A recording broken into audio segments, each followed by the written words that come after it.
playing a SEC football game, you're playing someone that is your rival, and you don't go out there and you don't execute the way that you want to. At the end of the day, we didn't do what winning requires today. All right, we turned the ball over, we took some negative plays, we had self-inflicted wounds with penalties. We didn't do what winning required today, and that's on us as coaches, it's on us as players, it's on us as an entire unit that we gotta watch the film, be accountable to, and respond the right way. Is that a big moment at the end of the half, not getting any points out of that drive?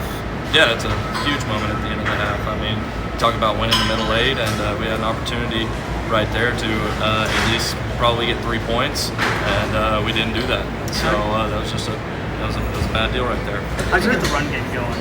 Huh? How do you get the run game going? It's been kind of slow as of late. How do you guys pick it or find a way to move the ball on the ground more as opposed to the air? Yeah, I actually thought we did some good things on the ground today. You know, whenever you look at it, the sacks were a big killer, and the penalties were a big killer too. So that kind of killed some momentum whenever we thought we were really rolling with it pretty well. And so again, you got to do what winning requires. And whenever you don't do what winning requires, it's funny how you everything stops and the momentum stops right there. But I actually thought we did some really good stuff running the football today. We had some good advantages and numbers in certain situations. And so again, you got to address the film, you got to watch it, you got to keep on getting better.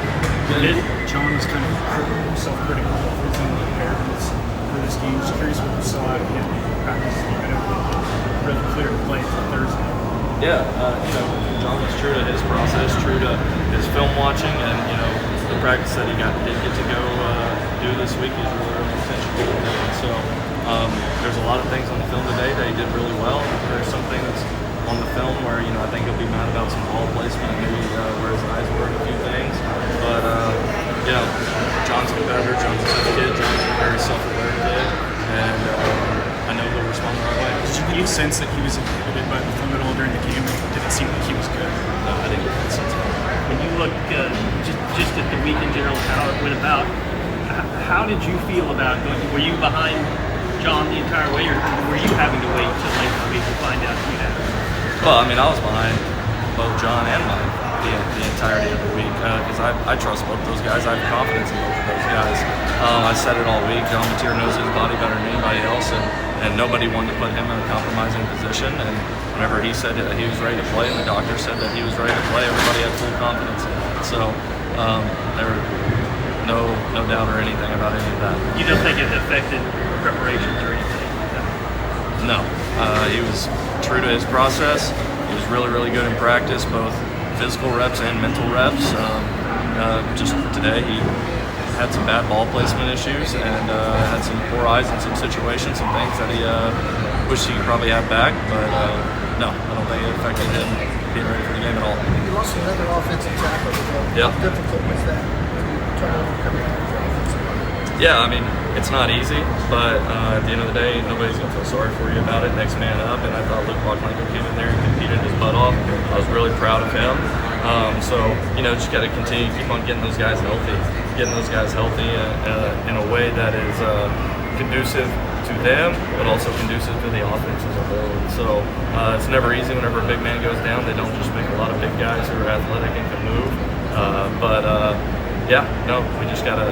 It happens. Nobody's gonna feel sorry for you. There ain't no time for excuses. So we gotta keep on moving forward. And John, you talked about just this week in the preparation, but over the past 17 days, like, and what did it say about him that he wanted to be in pads last week, that he wanted to play as soon as he could?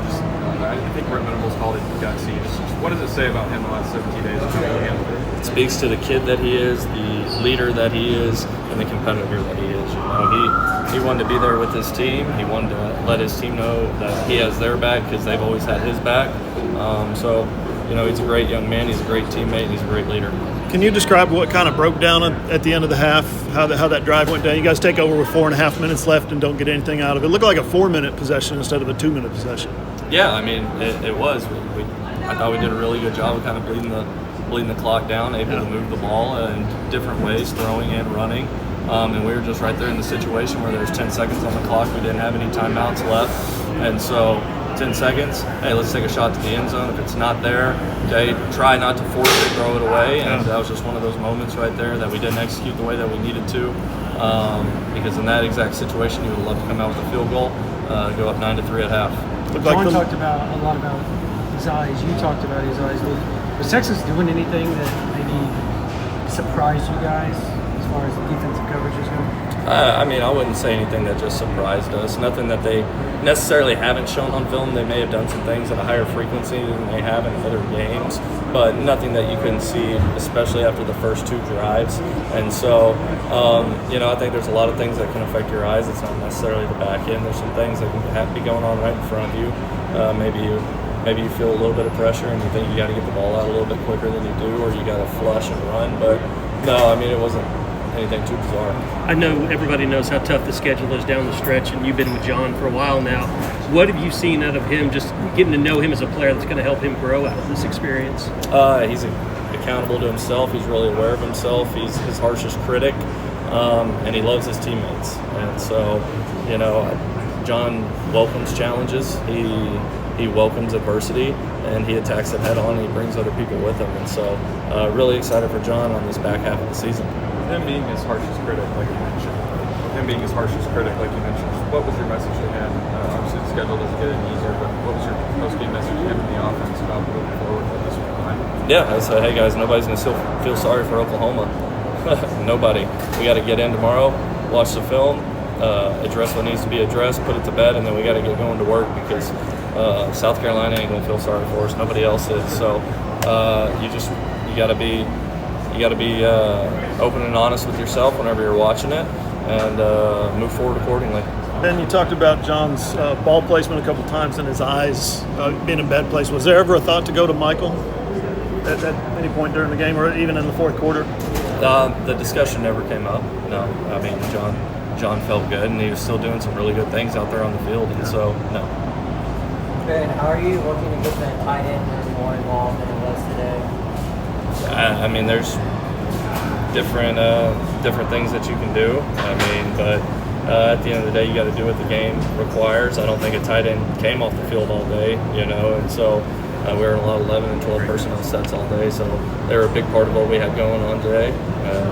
But you got to keep on finding ways to get your players the ball. I know you're going to get all the questions have been about John, but as an offense, you had some bad penalties today. You had a hold that took away a 33-yard run that really would have helped you. How do you attack that as an offensive coordinator? Yeah, you have to keep on addressing things that lose football games, right? You can't beat Oklahoma.